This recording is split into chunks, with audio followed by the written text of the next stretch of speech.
Доброго дня! Меня зовут Елена, компания Investology. Сегодня мы вам покажем квартиру на улице Чайковского, рядом с Таврическим садом, в доме 1892 года. Наличие рядом больших зеленых зон накладывало определенный отпечаток на дома, которые здесь построены. Дом очень красивый как с фасада, так и внутри.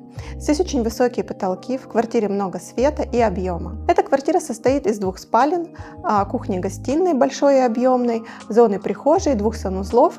Один из санузлов является хозблоком и гардеробной при входе. В квартире использованы натуральные материалы, это дерево на полу, очень много изделий под камень. Также у нас красивый стол, кожа. Квартира получилась очень светлой, уютной, в ней чувствуется стиль и сочетание такой современной классики с немного винтажной, где-то акцентной мебелью.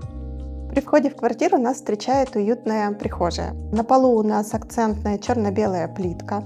Напротив входа большая зона для хранения обуви. Там у нас специальные выдвижные обувницы, в которых расположится достаточно большое количество пар обуви. Над зоной обувницы мы поставили достаточно интересные постеры. Справа от входа в квартиру у нас объемная гардеробная, которая сделана на заказ. В общем-то, как и вся корпусная мебель, всю мебель мы производим у петербургских производителей. Мебель очень хорошая, делается достаточно быстро, вся выполнена из ЛДСП Эгер и МДФ фасадов с классическими фрезеровками. Также в прихожей у нас большое зеркало и уютный пуфик.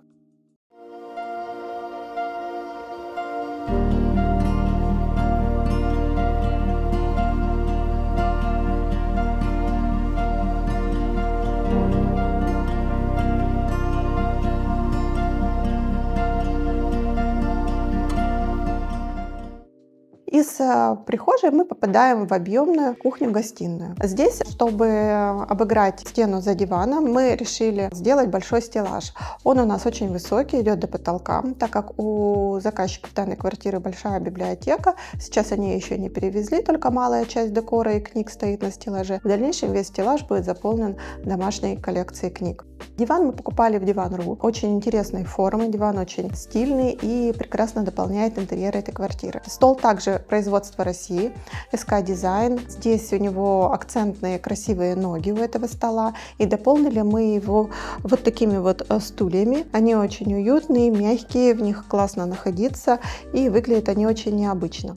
Кухню мы решили сделать не до потолка, потому что не хотелось нагромождения в комнате, и сделали такой небольшой верхний ярус ящиков, и всю зону за кухней мы сделали плиткой под мрамор. Также в зоне гостиной у нас находится большой шкаф для хранения. В зоне гостиной у нас негде было разместить телевизор на стене, потому что стена за диваном у нас стеллажи, соответственно, хотелось разместить его напротив дивана, а не где-то сбоку. А напротив дивана у нас два больших окна, поэтому было принято решение поставить большой красивый телевизор на треноге. Она очень устойчивая и дополняет интерьер этой квартиры. Из гостиной мы попадаем в два санузла и в две спальни. Одна из них маленькая детская. Там хотелось максимально наполнить эту комнату, но за счет того, что она очень маленькая, приходилось пожертвовать проходом в комнату. Там мы разместили шкаф, который получился очень большим, но делает зону входа небольшой. Но это не мешает жизни в помещении и, соответственно, увеличивает зону хранения, например, вещей для ребенка. Также в детской у нас уютный стол, который также сделан на заказ и идет логичным продолжением шкафа, диван, который разбирается с акцентными детскими бра. Спальня этой квартиры уютная, она большая, в ней много света, у нее просто потрясающий вид из окон. В спальне большой шкаф до потолка, соответственно, верхние ярусы можно использовать для хранения какой-то сезонной одежды. Также заказчикам было важно иметь какую-то зону для чтения и для отдыха, поэтому мы разместили также в зоне спальни кресло-качалку, рабочий стол, он же может быть туалетным при желании, если поменять, например, бра на зеркало с подсветкой, кровать и камин, чтобы можно было отдыхать прекрасными зимними вечерами. В квартире находится 2 санузла. Один из них полноценный санузел, он выполнен в черно-белой гамме. Там ванная с стеклянным ограждением, раковина с небольшой тумбой, красивые очень люстры. И вообще свет в этой квартире является отдельным элементом декора. Все люстры подобраны, все люстры очень интересные и красивые. Второй санузел является больше гостевой комнатой. Там у нас расположены стеллажи для хранения каких-то бытовых принадлежностей, стиральная машина, ну и какая-то помывочная зона. Спасибо за внимание, подписывайтесь на наши соцсети и ставьте лайки.